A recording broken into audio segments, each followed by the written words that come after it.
I mean, The Big Lebowski is like maybe their most popular movie, and the plot is fucking insane. It's insanity. It's hard to really follow. And they said, they were on record saying the plot was secondary. They thought that was less important. It's sort of like a whole movie of MacGuffins, really. Oh yeah, Big Lebowski is just like, I mean, the plot is also made up. Like nothing actually, none of the things they think happen. Right, so, right. Like the plot is all just in people's heads. Like she really did just run away. It's a bunch of people kind of fucking up at schemes, basically. Yeah, and it's like you have both the carpet and the money are pretty inconsequential ultimately. I think Big Lebowski is the funniest movie of all time. I think Walter Sobchak is the funniest character of all time. We can meet there. I mean, I think, I don't know. I truly think like there's so many great comedies, but because all the humor is so character based, it never gets old. Like to me, every time I watch it, it's just as funny because it's not like just, you know, jokey jokes that just like you can see them coming. As great as Naked Gun is, you know, at a certain point, you just know the jokes. For me, just watching this character, it just gets funnier and funnier. It doesn't age. To me, it's a movie that's all just about the details. You know, it's about these beautiful details that have no purpose outside the details. The fact that his landlord does a ballet movement. It's amazing. Well, it's so hard to watch with people that haven't seen it before because you want to. I find it frustrating because I'm like, I just want people to get it because a lot of people don't get it and they're like, what is this? This is insanity because it is confusing. And then there's these weird fantasy sequences and then the landlord is doing a ballet thing. But there's so many subtleties. And like you said, it keeps getting funnier and funnier. There's so many details. One of the funniest jokes in the whole fucking movie is with the landlord. And he goes, tomorrow's already the 7th. And he goes, far out. Like the dude just thought he was making conversation about like, isn't that crazy that it's already the 7th? And he's like, oh shit, I owe you rent. I mean, there's so many subtle moments that you're like, I'm just praying when I watch it with people that I'm like, I hope they get the subtlety of these jokes. Well, just that scene alone, if you think about it, is so amazing. Just the landlord scene. And I think one of the genius things the Coen brothers do is whenever they write something, I think whatever the cliche is, the trope, they just go the other way, you know? So instead of you'd think when you have a landlord asking for rent, you think Ace Ventura, you know what I mean? Ventura, where's the money? Right. And instead they go the other way, just have the most sheepish guy. Right. Just politely asking for the rent, but then also inviting him to his ballet recital. It throws, the Coen brothers are the most trope-free of any directors because they do the opposite of every trope. Not to mention that scene isn't even necessary in the movie. Him needing rent isn't like, it's just a pure, that whole scene is just a pure detail. Like rent is not a part of the plot. Right. Well, it brings both characters home clear and that he's lazy and he just forgets to pay rent. It's not on his mind. That's what I love. Like the movie is full of like, even though it's like a noir and has this crazy, it's a movie about details for detail's sake. You know what I mean? Like everything is just amazing details. The fact that he's Shomer Shabbos and he bowls and he's constantly quoting like Lenin, like it's all just kind of like these amazing details for their own sake, which I think just make it so amazing. Cause you know, so many great details, so many great jokes. And I had never noticed until more recently that there's something fun about this old like campus radical hippie guy who now keeps having all these encounters with all these kind of right-wing guys. Yeah. Like he's got the Nixon poster because Nixon's a bowler. So he kind of likes, right. He has this Nixon poster, I guess, ironically. And then he's like quoting George Bush from the beginning. He's kind of picking up on George Bush kind of declaring war. And he picks that up. He starts using that. And it's fun that the check is 9/11. Oh, is it? Yeah, the check he fills out is September 11th, 1991. Interesting. Oh, I didn't realize that. And the movie was pre 9/11. So that's fun. Yeah. Prescient. And then also, you know, the Big Lebowski looks exactly like Dick Cheney, which is like he's dead on Dick Cheney. And then, there was another one that's interesting to me. Well, you have the nihilists who are kind of like German and they see them as Nazis. Are these the Nazis, Walter? Not Donnie, these men are nihilists. There's nothing to be afraid of. Right. Oh, and then there's Nancy Reagan, she was the first lady of the nation. First lady of the nation. Right. Yeah. The successful kind of conservative people around, you know? And he's like this loser who's actually the one who like is much wiser about life ultimately. You know, he enjoys life the way it should be enjoyed, and he's authentic. He's the one guy in it who's like authentic and not pretending to be someone else. The other Lebowski is the one just pretend is a complete fraud, you know? Of course, yeah, completely. And he's all the things he accuses the dude of being. I mean, there's so many layers, and that's what's so great about every Coen Brothers movie. That's why they're ultimately the best screenwriters. Also, you were saying something before, which I just, you know, I love writing screenplays and I love dialogue and I love the detail in dialogue. And one of the things I love in Big Lebowski is you keep on seeing Jeff Bridges just repeating what people say. Yeah, you exactly. see him be a sponge. He does that throughout the movie. He's like, this aggression will not stand. This aggression will not stand, man. The parlance, he uses parlance. You know that she has been banging Jackie Treehorn, to use the parlance of our time. You know, a young trophy wife in the parlance of our times, you know. So you see him literally as a character learning and like repeating things, which makes him feel so real. I will not abide another toe. The dude abides. You know? Yeah, and it makes him feel like a fucking pothead too. A pothead, but he's absorbing information. You're getting to see the characters absorb information, which is that's the thing about the movie. The movie might not really be about much, but it's about everything in a sense that you just see these fully realized characters, you know, which is cool. Which is the best.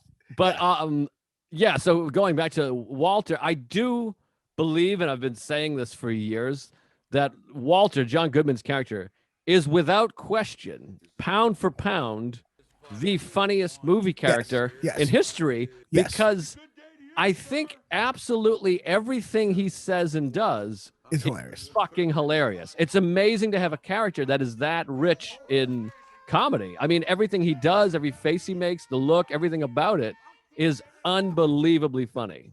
And this is maybe why I think it's the funniest movie of all time. If you think of him as the funniest character of all time, and then technically Jeff Bridges would be the straight man, and yet he's also a fucking hilarious character. I mean, what other movie has two of the funniest characters? Like literally the straight man in that situation is still one of the funniest characters ever, you know?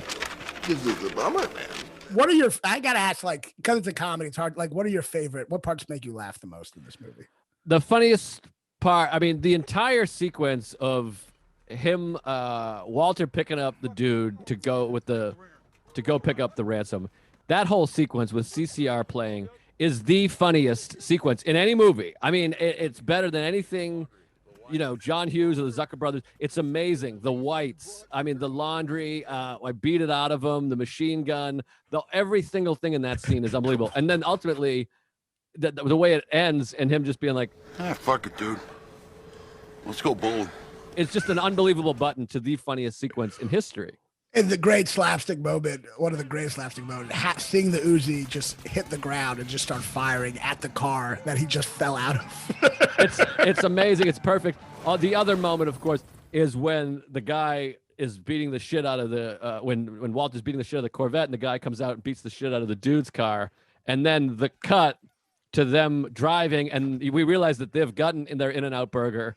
And I don't know this, I hope they didn't shoot any footage at all at In-N-Out, and that was the plan all around, to just cut to them with the windshield completely blasted out, the dude looking pissed, and the other two pretty much unfazed, and they finally got their In-N-Out burger. Because in movies, the best thing, and this is obviously pointed out a lot, the best things are the things you don't see. Yeah. So the idea that they had to approach that subject after his car's been beat to shit of like, hey, can we stop at In-N-Out? And he had to give in at some point is just amazing to allude to that without showing. To know that there's a world outside of that. That's how real they feel, that there's a whole world outside that you're imagining. And also just like the fact that In-N-Out Burger's in the fucking movie. It's just like this movie is all fucking flavor. It's just like, it's just there, to be interesting. A lot of times the Coen brothers talk about shit. They're like, let's do this because we find it interesting. You know, right. And so much of the movie that they love the In-N-Out burger, and they see this as an opportunity to get an In-N-Out burger, and that becomes part of it. And the fact that they're discussing this while their landlord is doing ballet, and the fact that John Goodman references it, he goes, once this is done, this what have you is done. Like the fact that like what have you here, like like it's just so many amazing fucking details just for detail's sake. It puts every other movie to shame in how boring and by the books it is, and how they don't have those details or just go into the next scene to investigate. It's so much not about the plot, this movie. It's so Right. much about everything around the plot. And it's similar to a Marx Brothers movie, really, where there's three of them, and the plot is sort of secondary to the jokes in a lot of Yes. ways. Another great moment, of course, is when Donnie's like, Oh yeah, how'd it go? Well, all right. Dude's car got a little dinged up. the fact that he assesses that as going pretty good. His leg is all fucked up. They didn't get the money. As far as they know, a woman's going to be murdered. They're gonna kill that poor woman. And he's like, that went pretty well. Well, that's the other hilarity about the movie. So you have John Goodman, who's crazy and really crazy and full of rage. And then you have Jeff Bridges, who's the dude. And yet they both basically switch places the whole movie. Jeff Bridges is freaking out the whole time. And Walter's just kind of calm a lot. Right, right. About the crazy. He's like, fuck it, let's go bowling. Like they kind of switch personalities during the movie. Because that's what's so funny. Like Jeff, apparently originally when they filmed it, Jeff Bridges was doing everything in a really laid back tone, like, dude, and they told him to like tone it down a little. They're like, that's too much. Actually get worried. And that's what's so funny. You're actually seeing, even though Jeff Bridges is like a dude, like you see him freak out a decent amount in the movie, you know? Right, right. And you see Walter just like not just be ridiculously. I thought of two other moments that make me laugh every single time, and they're both Walter. Is one when they're walking back to the car after he pulls the gun, and he says, I did not know that. and he goes, Well, it's all water under the bridge. well, it's all water under the bridge. In his mind, this is already, it's fine. Like he's just, that's such a great character detail, and that's where the best at writing these, they're the best at writing these, Necessary means for they're the best at writing these characters. The idea that in Walter's mind, that's all taken care of. It's not even a big deal. The cops are arriving, which I found out later is an inside joke about LA police. That the cops are getting there like 45 minutes later. Oh, That's supposed to be a subtle joke about LA police. And he just goes, well, it's all water under the bridge. And then the other moment when he's in the coffee shop, they're in the coffee shop and they're talking about the toe, and Goodman's screaming, and he's all pissed off and screaming. And the waitress comes over and goes, excuse me, there's a subtle face where he reacts to her. Goodman looks up and he like changes his disposition. It's the funniest moment of the whole movie where he's just screaming and she's like, excuse me, sir. And he's like, he does like a look up and smile. I gotta rewatch. I don't even, I mean, It's unbelievably it like fun. I wish we reset. could- yeah, and he's like, oh, hi, how are you? He's trying to be like pleasant to this lady, even though he was just screaming about dying in the mud. Well, that's the thing. He can scream and then just go back like everything's normal immediately. He gets really calm after he freaks out. You know what I mean? I'm finishing my coffee. Which is also great. I mean, that's such a great disposition or juxtaposition of you have this Vietnam vet and this other guy who was like a campus take to the streets guy, and they're best friends. I mean, there's something so sweet about it. And you have both sides of the 60s represented now by these two fucking burnout lunatics in the 90s, basically. Just love bowling. And that's the other Right. thing. Like, I mean, I know you hate when I bring up Sopranos, but Sopranos and Big Lebowski are very similar in the sense that you see people's interests. This is a great gladiator movie. Look at Kirk Douglas's fucking hair. They didn't have flat tops in ancient Rome. And that kind of, you don't see that in a lot of movies. You don't see what characters like and they don't feel as real. But you know what people like in this movie, you know? Right, right. You know their interests, and that makes you feel more connected to them. You know John Goodman is really into Judaism. You know he's like really into bowling. You know these things that like, you know Jeff Bridges hates the Eagles. You know what I mean? You know their opinions. You know their views. And it makes you feel, even though this is obviously like a very broad comedy, the characters actually feel more real than most movies. They Absolutely. Feel, and I want to tell you so some of my favorite parts. Oh, that's why you asked. Well, of course. Of course. I mean, is that why? Does no one not ask that? Right. I mean, frankly, I feel like I let you go for a long time before bringing it up. That's fair. All right, give me your funny moment. I remember my dad, the cough laugh. I remember a big one for him. I'll do his first. I mean, he was doing it the whole time, but a big one is when John Goodman comes in the house with the writer. That the kid's father happens to be this TV writer that John, once again, a TV show that John Goodman loves. Right, right. And when you see him in that insane iron, like it's just like some kind of version of an iron lung where he's just like on a respirator. And when John Goodman's like, Is he still right? and she goes, No, he has health problem. that part was like, that part was like, that was like a huge coughing fit. So for me, my actually favorite part doesn't involve John Goodman, I think, in terms of my biggest laugh. Okay. The dude is smoking a joint in the tub, and the nihilists break in and just start bashing shit. And just first of all, just his reaction to them breaking into their place and bashing shit, him just calmly being like, Hey, this is a private residence, man. "This is a private residence, man." Like, the fact,